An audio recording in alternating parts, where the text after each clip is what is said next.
వడ్డీ కాసుల వాడిగా భక్తుల కోర్కులు తీర్చే కల్పతరువుగా విరాజిల్లుతున్న తిరుమల శ్రీనివాసునికి ప్రతినిత్యం ఎన్ని రకాల ప్రసాదాలను నివేదిస్తారు, ఏ సమయంలో సమర్పిస్తారు, ప్రసాదాలను ఎలా తయారు చేస్తారో భక్త కోటికి తెలిసేలా the secret food of God అంటూ ఓ పుస్తకాన్ని ప్రచురించారు ఆలయ ప్రధాన అర్చకులు రమణ దీక్షితులు. కోనేటి రాయుడికి సమర్పించే నివేదనలు ఎన్ని రకాలో తెలుసుకోవాలని ఉందా? అయితే వాచ్ దిస్ స్టోరీ. వైభోగవంతుడైన శ్రీనివాసునికి ఉత్సవాల నిర్వహణే కాదు, ఆ స్వామి వారికి నివేదించే ప్రసాదాల్లోనూ చాలా ప్రత్యేకతలు ఉన్నాయి. ఆచార నియమాలతో శ్రీనివాసునికి దాదాపు 50 రకాల ప్రసాదాలను వినియోగిస్తున్నారు.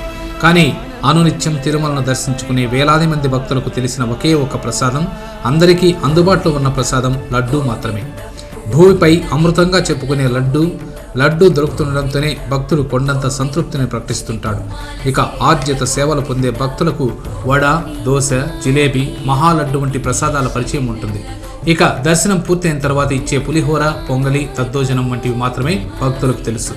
కానీ శ్రీవారికి అనునిత్యం షడ్రోపేతమైన పదార్థాలతో నిత్య నైవేద్యం జరుగుతుంది.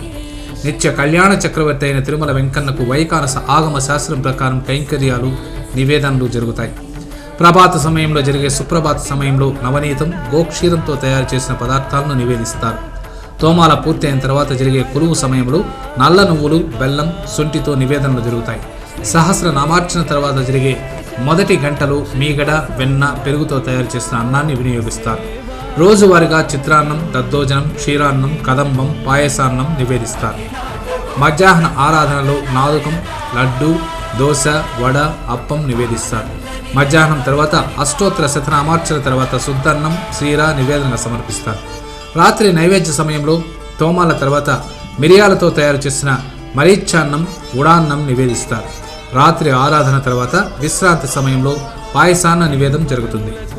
స్వామివారికి జరిగే నైవేద్యాలు ఆయా వేళల్లో, ఆయా రోజుల్లో, ఆయా తిథుల్లో, నక్షత్రాల్లో, ఉత్సవాలలో ఎలా చేస్తున్నాం, ఇందులో స్వామివారికి జరిగే నైవేద్యాల యొక్క పరిమాణాలు ఎలా ఆగమ శాస్త్రోక్తంగా మహర్షులు నిర్ణయించారు, ఆ పరిమాణాల ప్రకారం మనం ఆగమ శాస్త్రం నిర్దేశించిన విధంగా ఆలయ వాస్తు ప్రకారంగా పాకశాల నిర్మించి అందులో ఆగమ శాస్త్రోక్తంగా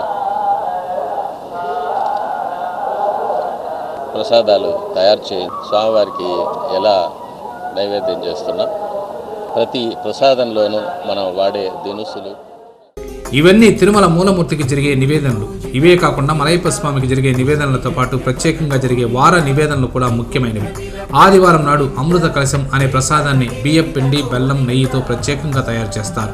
ఈ ప్రసాదం ఆరోగ్య ప్రాప్తిని, సంతాన ప్రాప్తిని కలిగిస్తుందని విశ్వాసం. అయితే ఇది భక్తులకు అందుబాటులో ఉండదు. ఇక మంగళవారం అష్టదళ పాద పద్మారాధన తర్వాత ప్రత్యేకంగా క్షీర, వడపప్పు, పానకం సమర్పిస్తారు. తిరుప్పావడలో పులిహోర రాశితో పుట్టు, జిలేబీ, మురుకులను నైవేద్యంగా పెడతారు. శుక్రవారం అభిషేకం తర్వాత బెల్లం పాయసం, పోలిని నివేదిస్తారు.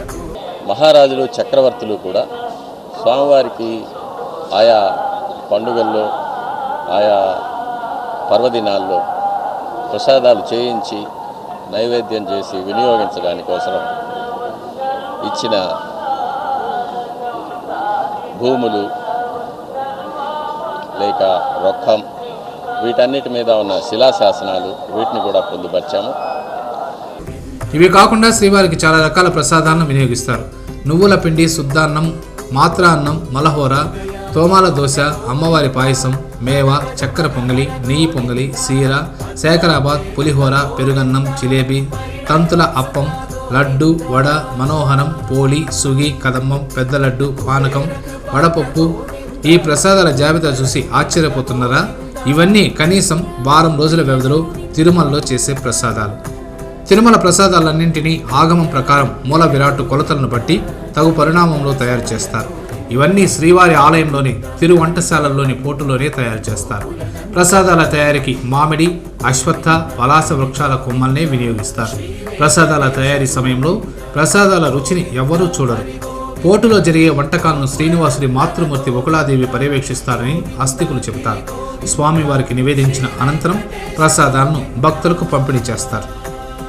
నిత్య కైంకర్యాలు, నివేదనలు, ప్రత్యేక ఉత్సవాలపై ప్రత్యేకంగా పుస్తకాన్ని రచించాలని సంకల్పించి the secret food of God అంటూ పుస్తకాన్ని రచించి అందులో ముందుగా శ్రీవారికి జరిగే నివేదనకు సంబంధించిన అంశాలను రచించాలని ఆలయ ప్రధాన అర్చకులు రమణ దీక్షితులు అన్నారు.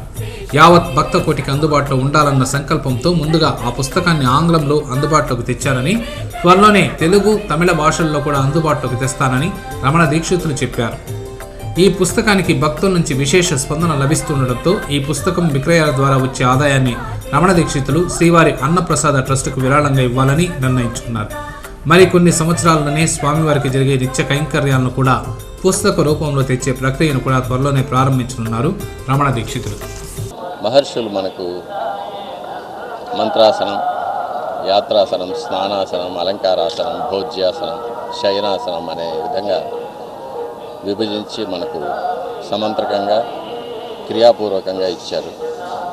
అందులో భక్తులకు స్వామివారికి జరిగే కైంకర్యాల యొక్క విశిష్టత, దాని యొక్క ముఖ్యత్వం, లోక కళ్యాణార్థం మనం చేసే పూజల యొక్క పరమార్థాలు, అదేవిధంగా మన ప్రాచీనులైన మహర్షుల యొక్క దివ్యమైన విజ్ఞానం, వీటిని గురించి తెలియపరిచే ఉద్దేశంతో పుస్తకం రాయడం జరిగింది. ఇందులో మొదటి ప్రయత్నంగా స్వామివారికి జరిగే భోజ్యాసనం అనే నైవేద్యాల మీద పుస్తకం రాయాలని స్వామివారి యొక్క